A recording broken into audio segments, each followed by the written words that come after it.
윤석열 대통령이 주요 7개국 정상회의 G7 일정을 2박 3일간 마치고 어제 귀국했습니다. 이번 일본 방문에서 잇따라 열린 한일 그리고 한미일 정상회담으로 3국 공조가 한층 강화됐다는 평가가 나오는데요.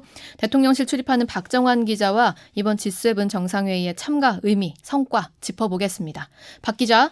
네, 저는 지금 용산 대통령실에 나와 있습니다. 네, 먼저 이번 G7 정상회의에서 2주 만에 한일 정상회담이 또 열렸어요. 네, 한일 정상회담은 G7 일정 마지막 날인 어제 오전 개최됐는데요. 윤 대통령과 기시다 후미오 일본 총리가 2주 만에 마주 앉아 셔틀 외교가 회복돼 본궤도에 오른 양국 관계를 평가하며 협력의 중요성을 강조했습니다. 잠시 모두 발언 들어보시죠. 한일 간에도 글로벌 어젠다에 대한 협력이 더욱 심화되기를 기대합니다. 한일 관계 방향과 글로벌 과제에 대한 양국 공조 강화에 관해서 의견을 나눌 수 있으면 합니다. 두 정상은 지난 7일 서울에서 마주한 이후 2주 만에 만났고 2달 동안 모두 3차례 마주했는데요. 안보, 경제, 문화 등 그간 협력을 강화했던 사안들을 재확인하고 점검하는 자리였다고 볼 수 있습니다. 네, 한미일 정상회담도 열렸는데 이 의제에 관심이 집중됐었잖아요. 어떤 이야기 나왔죠? 네, 한미일 정상회담은 같은 날 오후 진행됐는데요. 3국 정상은 지난해 11월 캄보디아 프놈펜에서 열린 정상회담 이후 6개월 만에 다시 만났습니다. 회담에서는 법치에 기반한 국제 질서에 대해 전략적 공조를 더욱 강화하기로 했고 인도 태평양 전략, 경제 안보 등 다양한 분야에서 협력을 심화하기로 했습니다.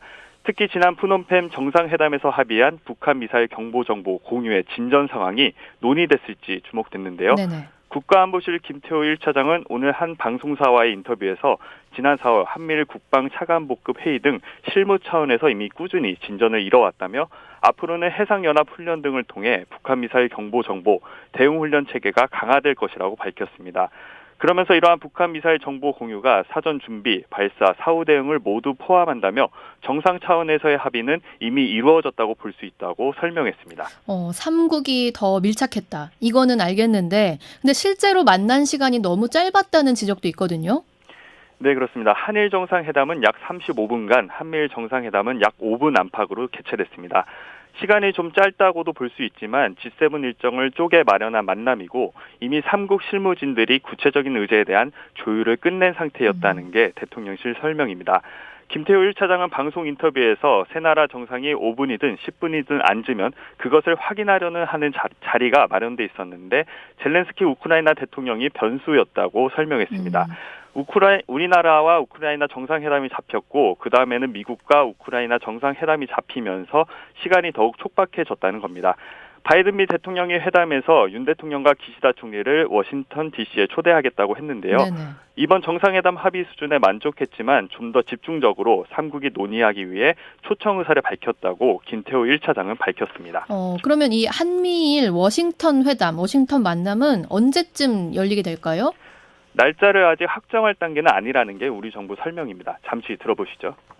구체적인 언급은 저도 못 들어봤고요. 뭐 여름이 될 수도 있고 또는 9월 달에 유엔이 있으니까 거기 가기 직전에 워싱턴에서 만나서 그런 형태도 될 수 있는데 신범철 1차관의 말이었습니다. 네, 그렇습니다. 김태호 1차장은 방송 인터뷰에서 미국이 초청국인 만큼 의제와 날짜를 가져올 것이라고 전망했습니다. 다만 유엔 총회라든지 다자회담 계기에 워싱턴에서 세 나라 정상이 만나기는 사실상 어렵다고도 했습니다.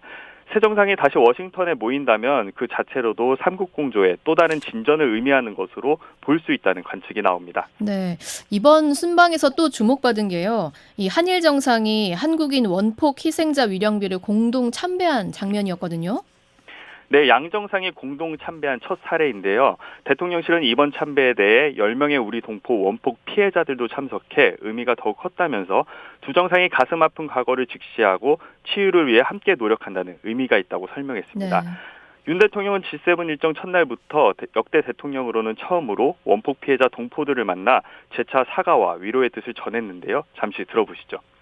슬픔과 고통을 겪는 그 현장에 고국이 함께하지 못했다는 것에 대해서 깊은 사과를 드리고 네, 간담회에 앞서 91세 박남주 전 한국 원폭 피해 대책 특별위원장은 윤 대통령과 악수하자 두 손을 감싸고 뺨을 갖다 대며 반가움을 표시해 화제가 되기도 했습니다. 네. 간담회는 예정된 15분의 시간을 훌쩍 넘겼고 윤 대통령이 행사 마무리 발언도 했는데 예고에 없던 것이라 실무진들도 놀랐다는 후문입니다. 자, 박 기자가 이번 순방에 동행했잖아요. 현지 반응은 좀 어땠습니까? 네, 아무래도 G7이라는 큰 국제 행사인 만큼 곳곳에 경찰이 배치되며 경비가 삼엄했습니다. 아무래도 최근 기시다 총리 테러 시도 사건이 벌어진 만큼 위험 사태를 방지하기 위한 노력으로 보였습니다. 저희 프레스센터에서 한국인 원포 희생자 위령비가 있는 히로시마 평화공원까지는 걸어서 10분 정도 걸렸는데요. 네네. 경비로 인해 공원 내부 진입은 어려웠지만 인근의 많은 인파가 사진을 찍고 공원 외부를 둘러보는 등 높은 관심을 보여주기도 했습니다. 이 밖에 윤 대통령과 젤렌스키 우크라이나 대통령과의 깜짝 회담도 화제였습니다. 기대는 있었지만 예정에 없던 회담이기에 기자들도 덩달아 바빠지기도 했습니다. 지금까지 용산 대통령실에서 전해드렸습니다. 정다운의 뉴스톡은 여러분과 함께 만들어갑니다. 구독과 알림 설정하시면 오후 5시 30분 퇴근길에 라이브로 보실 수 있습니다.